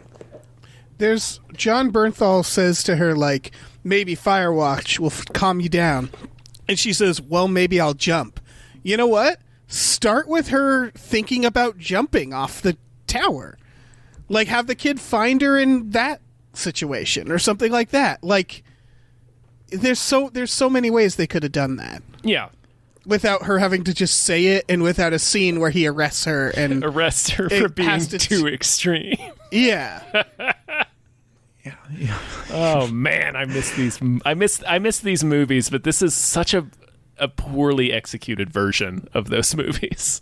It's not movie it did not scratch that itch that I wanted it to be. Yeah. It's too bad. It seems like the type of movie that is hard to mess up. I know that's a dumb thing to say. I know that to make a good movie, you need so many things to come together just right. This, if you are interested in writing, if you're interested in story structure, interested in this kind of thing, this is actually a good movie to watch. Because in seeing what it gets wrong, it's actually really instructive. Because this, to me, like, I'm not motivated to write by reading good writing. That actually discourages me. Because, like, well, I'll never match this. Yeah. So I read bad writing. Because, like, well, hell, this got published. Like, yeah, I can do this. And this is the type of thing where if you're thinking about screenwriting, you want to know more about the art form. This is really instructive because you can see what's wrong with it. Like, it shows the seams, it shows the stuff that's kind of broken in it, and you can be like, oh well, why did we need that? Why did we need this? Why couldn't we have had a thing where, I don't know, like if John Bernthal's character was destined to die tragically, why couldn't he have sacrificed himself in like this badass moment? Where like that moment where he tells the two bad guys, like, you know what? No, just shoot me. I'm not going to lead you to this kid. Screw you. Just shoot me. If they just shot him, to establish how badass they are and establish that he like meant it, like he wasn't just talking trash. Like, yeah, I don't care. Do it. Like, I would literally rather just die here than just lead you through the woods to. Right, because keeping him alive after that point did not impact the narrative. Like, he's in the movie for another half hour, but doesn't do anything. No, not in the least. It has no impact on the story. So you will find yourself, if you're like me, if you're somebody who writes on the side, writes for fun, whatever, if you just criticize movies for fun, you'll find yourself actually thinking about this movie a lot because you'll think about so many interesting things they could have done, so many fun things with the premise, so much of the fact that, like, why did it have to be the bad guys that started the forest fire? Why couldn't it have been, like, the reason she's on the scene is because there's already a forest fire. Like they're already, and so this fire is threatening to come sweep through everything. And then all of the stuff that happens is happening under this ticking clock of a forest fire that because like the bad guys don't want the forest fire to burn everything up because they're going to lose their evidence or whatever they're after. So they've got to do their thing, like make that a ticking clock. Whereas here it's like it kind of doesn't matter, like it kind of doesn't. Yeah, that was one of my main notes was how little the fire matters, and what you're saying just like clicked one like final criticism that I just realized that I had about this movie, and it just didn't gel until this moment. Like the using the elements as a device in a movie like this, like Firestorm or like Cliffhanger, part of the idea is like. Or like I'm pulling all of these familiar touchstones for people, like Crocodile Dundee 2. Yeah. Part of the point of having the action, like putting an action thriller into an extreme survival situation like this, is to tip the balance of power in favor of the hero. Like,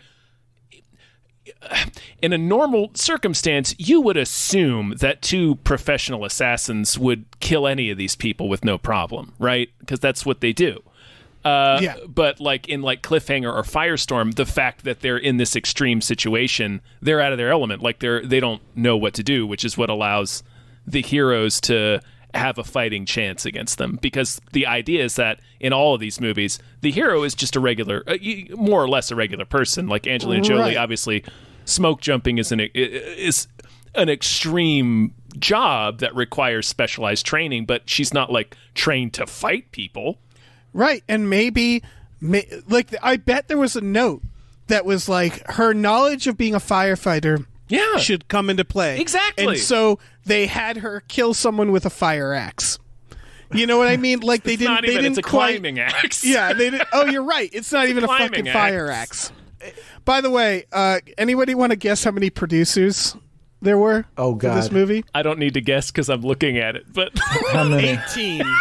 18 producers. Okay. 5 production companies made this movie. Okay, so all of the is Angelina Jolie did she get a producer credit? Oh yeah. Tyler Perry did, which explains why Tyler Perry is in it. Because Tyler Perry's like, let's have a scene with the bad guy. I'll play the bad guy, and then you pay me to play the bad guy. Like that's got to be that, right? Because he doesn't need to be in the movie.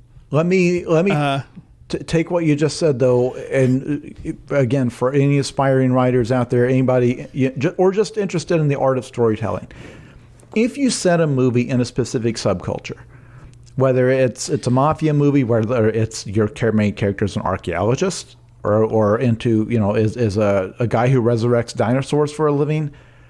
Little factoids and stuff about that subculture are like half the entertainment value.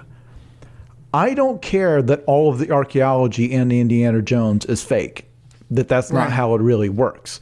It is part of half of what makes that character so incredibly cool is all of the archaeology stuff, like solving these little puzzles, looking at the cave painting and figuring out what it means, and then figuring out, like, getting that staff and this, finding that scale model of the arc of that city and all that, and like putting that puzzle together. This is the entire appeal of police procedurals.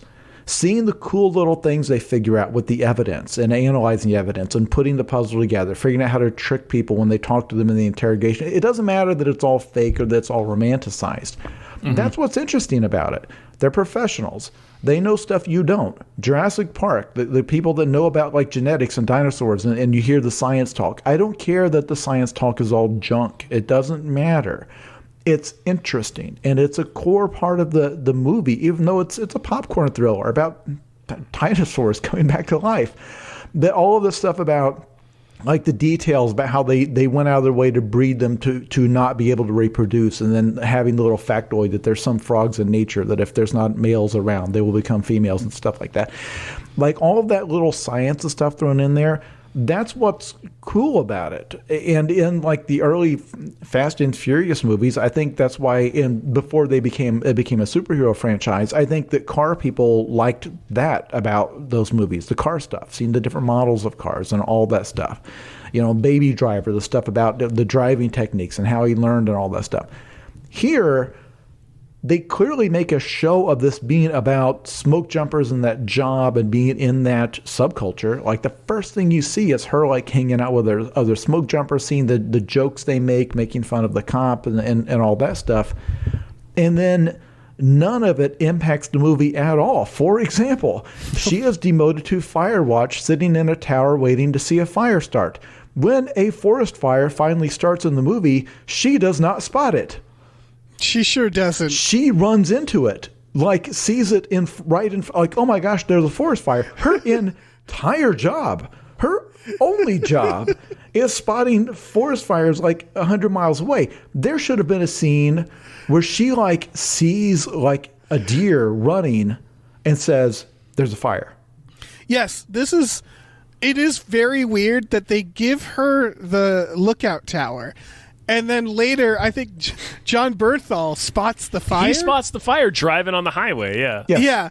And you'd think the action's going to start by her spotting the fire, Nope. becoming involved, and caring about the fire. Nope. She doesn't care. She just sees the kid. Utterly unconcerned about the fact that her superiors and coworkers don't know about this fire, or that she's like, it's just, it's like not part of her life at all. It's just an obstacle for her. Yeah, that is wild. Similarly, they have the survival school, the John Berthal's pregnant wife, and they establish she's a survivalist. Never matters. Nope. None of that. None of those things. She uses the survival skill that is lighting someone on fire with bear mace, and then riding a horse the fuck out of there, and then not really mattering to someone the plot. Is going to say, well, now wait a second. She and the boy survive at the end because she uses her smoke jumper skill to rescue him. Okay, if the three of us were in a forest and it was on fire and we came across a creek, what would we do? Like, we know we can't outrun the fire. Even if knowing nothing about this, I'm guessing we would get in the water. Yeah. Because fire can't burn water. And then we would just try to like submerge ourselves as much as possible, and we'd be looking at each other like, "Is this going to work?" And be like, "I don't know, but what else do you want to do? Like, it's a forest fire. All this is going to burn. The fire moves like 100 miles an hour. We're not going to outrun it. So let's just get in the water as much as possible and dunk as much of our bodies underwater as much as we can, and just without accidentally drowning ourselves." That's all she does. She tells the boy, like, okay, yeah, get in the water and then get under, come up for a breath, and just try to stand as much as you can, which is what the kid would have done on his own. If she hadn't been there, it's the only thing you would think to do. It's like water, fire, I'm water. gonna get in the water. Yeah, water wet. Yeah, maybe it'll like boil me alive, but it's what else am I going to do? I have no other options. So even there, like all these little, like that's the first thing you do in punching up a script like this is you Google like an interview with a smoke jumper. Which, if you're writing a script, you could interview a guy, but fine. Let's say you can't even do that. You just Google like an interview with a guy and learn some interesting stuff about the job. Like, and so give her like a supernatural ability to detect that a fire has started, like through something that you would never suspect. Not smelling smoke, just something about like the way the leaves fall to the ground. It's like that's convection. Like that there's a fire. There's a fire 3 miles that way. The smoke is not visible yet, but I'm telling you, there's a fire. Like that'd be cool. Like I don't care if it's fake. Give us something where the fact that she's a smoke jumper impacts her character and the story in some way. You know what? They established the truck trick. Have her parachute out of there. Have her have to like smoke jump off a cliff to get away with the kid or something. Have that matter. Instead, she says, I looked the fire right in the eye at the end. Like, that's a thing.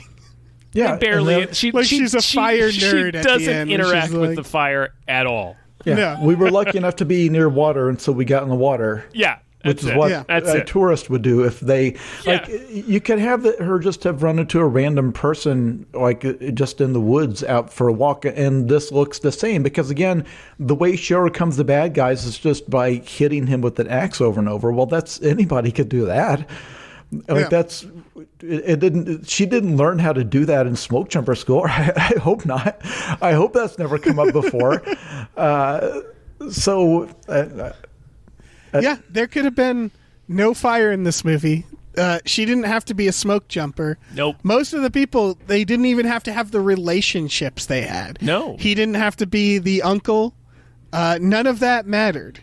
It would make more sense if he had no relationship with them. Yeah. Absolutely. It is it's what we said. It's a movie that sets up all this stuff. And then by the time it's done setting it up, the movie's over. Yep. And they forgot to do the movie. It's a really long first act of a movie. It almost comes off as like an episode of a TV series about like where they kind of are limited in budget and you're kind of like, you know, and then so like in this episode, they have to get this kid to safety. And then next week, it'll be a different fire and a different thing they have to overcome. It's just very, and I'd be curious if this book, I've not looked closely enough, is it like a series about these smoke jumpers or about,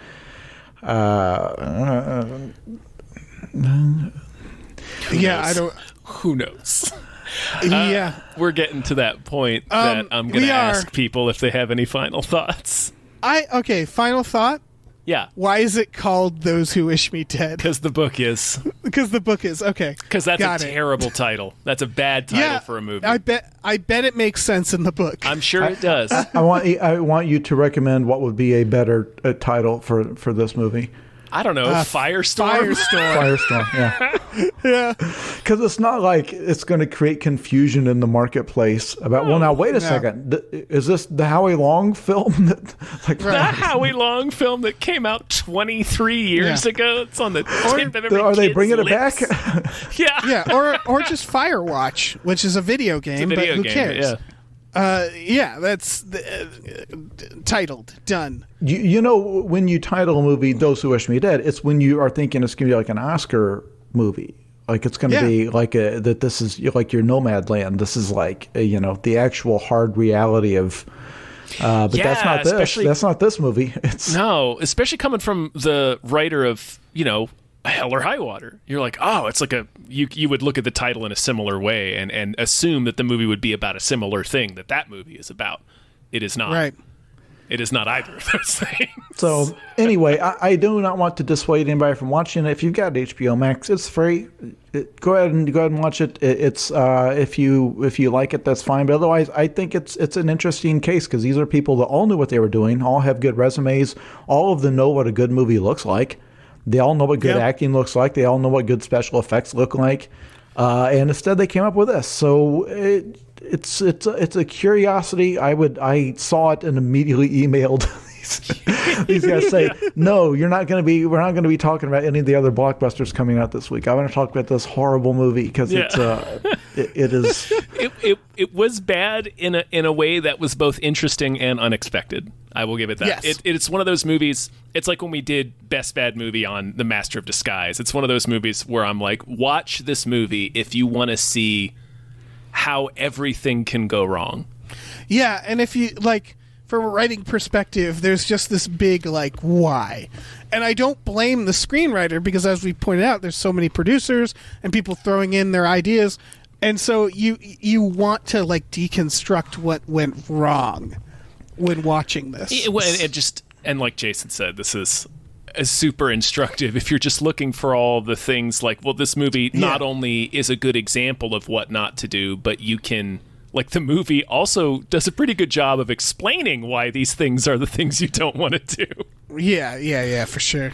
I've said it before, there's a series of documentaries or podcasts that I wish existed but cannot exist, where they would go to, like, big, famous failures and do, like, an oral history, like getting people to be very frank on the record.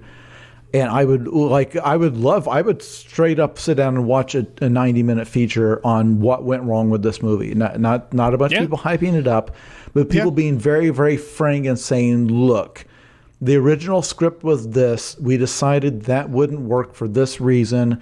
We got John Bernthal for this minor role, but because it was him, we thought, well, we should open up that, like, we should inflate that role a little bit, but in the end it kind of didn't come to anything. We didn't want a case where he was rescuing the woman, like that seemed kind of sexist, so we didn't want him to come to her rescue, blah, blah, like, and explaining where it went wrong. I think that would actually be really instructive. I would watch a daily, month-long thing explaining the making of that the last Star Wars movie that was The Rise of Skywalker, where they're explaining, like, again, if in some alternate universe where they could be totally frank about it and say, look, the first movie did well, they took a risk by giving the second movie to Rian Johnson, didn't make as much money as they're expecting, and then J.J. Abrams coming for the third one, and explaining step by step how they had to cobble together plot elements in the editing room, how they had to reshoot. Like, look, there was an entire subplot where we had to take bits of it where actors are seen from behind and like redub dialogue and all of the tricks that they're trying to pull together this movie and pull together the series and all the pressure they were under. I think that would be fascinating, but it's only about bad movies. I don't care how your good movie was made. Yeah. I think there'd be more to learn about all of these well-meaning people who are all experts, top of their industry, and how you can still make trash. Jason, might I suggest the making of Batman and Robin? I was going to say, there's a reason why one of my favorite DVDs that I own is the 2-disc DVD and / the Blu-ray of Batman and Robin, because that's what the making of feature on Batman and Robin is. It's just everyone being extremely candid about it. Yeah, it's great. It's one of my favorite making of things I've ever seen. Yeah. I would also suggest the making of accidentally Star Wars Episode 1. Yes. You can really see it all go wrong. Yeah, Empire of Dreams. Well, not Empire of Dreams. They're not even being frank. You can just see it all go wrong and you understand, oh, okay. That explains a lot. Yeah, because my position is usually the people who were involved could speak to it better than any critic could. Like, if they were really in a position to not have to protect George Lucas or not have to protect, because you don't want to come off like you're crapping on anybody, but if they could do a true post-mortem and say, look, here's why this, like the tone came off all wrong in certain scenes, and the tone, like explaining what they were going for, I think it would make you want to go back and watch those movies again. Like, I don't even think it would ruin those movies. I know that you get very rare circumstances with like Batman and Robin where like maybe they just are at a point where they don't care or whatever. But I would find that really interesting, and it would I think it would make us all smarter. I think it would make movies better because other people wouldn't repeat those mistakes and say, yeah, look, it's hard when you've got 27 producers who all think they have a creative voice in how the movie turns out. It's like, it's hard to make something coherent in that situation. Yeah, it would make the movie even more worth it. Yeah. See, and I hope this episode of this podcast has made, has enhanced. No, I think we got something here. I think this is an episode. Oh yeah, I should have said this at the top of this. People don't need to watch the movie to have listened to this episode. A lot of the times we're like, go watch the movie first. This is not that case. I mean, watch the movie if you feel like watching the movie, but like, you didn't have to have watched the movie for this. Well, but now you can if you've listened to all this. Now you'll be able to watch it and be like, I can, and you'll have more fun watching for the stuff we talked about. I fully believe that. Without irony, I feel like it would. Before you could watch it and come away, it's like, that was kind of trash. Now, watch it. See where it goes wrong. It's really interesting. Yeah. Okay. Yeah. Oh man. Well, I think I'm gonna call it. I think that's a sode. But Jason, thank you so much for insisting that we do this. Yeah, thank you. As always, my only source of income is selling my books. The last book is called Zoe Punches the Future in the Dick. You can find it wherever books are sold, or you can just Google my name and find me on the social media platforms. The next book is out next year. I'm writing it now, but yes, if for some reason listening to me in these episodes makes you want to read fiction written by me, go to it. Go read the user reviews. They're pretty strong. Yes, absolutely. In my mind, you hate read like every Dan Brown book. Like that's your main inspiration. As you mentioned earlier, like I only read terrible things that like inspire, because good books don't inspire me. A tremendous example of taking people inside of a fake subculture and making it enjoyable to read. Because all that stuff about the guy who's what's the fake job the main Dan Brown guy has? He's like a symbologist. A symbologist. In the world of symbology, it totally fake. Not a thing at all. There's no such job. But it's there's like a new interesting factoid, a piece of trivia in every other paragraph, and it makes you feel smart. Everything he's saying is wrong. Doesn't matter. It's fun to go inside like a fake subculture. Like learn that from Dan Brown. Make your characters. It makes the reader feel smart. That was Michael Crichton's entire career. Like, none of the science in Jurassic Park is real. It sounds real. It sounds like you can find a mosquito captured in amber and it sucked the dinosaur's blood, and so you've got dinosaur DNA. It sounds like that would work. Why not? Yeah. Learning is really rewarding and interesting when you're just making shit up to learn. Like, I love Michael Crichton for that reason. You feel accomplished. You're like, I know something today. Well, because he'd have enough real science like dipped in whatever bullshit he was shaping it around, that it's like, I could kind of see why this could make sense. Oh, it's why I enjoyed the World War Z book, because they do the same thing. Exactly. That is a perfect example. The science of zombies, and it's done from such a smart point of view that's like, yeah, I've learned something about zombies today. It's like, no, you haven't. It's anyway. So again, I have again made the podcast even longer than it was before. But hell yeah, Dave, you tell them about our stuff now. Longer than the movie that we were reviewing. Once again, I think. Oh my god, it is. It is. It's we've hit the exact length of the film now. Oh, every time we gotta aim for that. Let me tell people about our Patreon. Patreon.com/gamefullyunemployed. If you go on there, you can find some exclusive podcasts like Tom and Jeff Watch Batman and Fox Mulder is a Maniac. We have a new monthly podcast that we share with the Small Beans Network, which is Star Trek The Next Futurama, where we're going through Star Trek episodes and Futurama episodes and pairing them together. So check that out. We also watch movies every Friday night with our patrons. That's another tier you can check out. There's a lot of good stuff on there. Yeah. So go. We also have a store, tpublic.com/store/gamefullyunemployed, where you can get t-shirts, masks, mugs, stickers, posters, all kinds of things. Check that out. I mean, we're probably going to, I think we've watched it before, but we're probably going to watch Firestorm again some Friday night. I mean, of course Why wouldn't we? I think we've watched Cliffhanger 2 or 3 times already, so. Yeah, there's no reason not to watch Firestorm at least once a year. Right? Honestly, yeah. Yes. That will always be in one of my top 5 favorite Howie Long movies.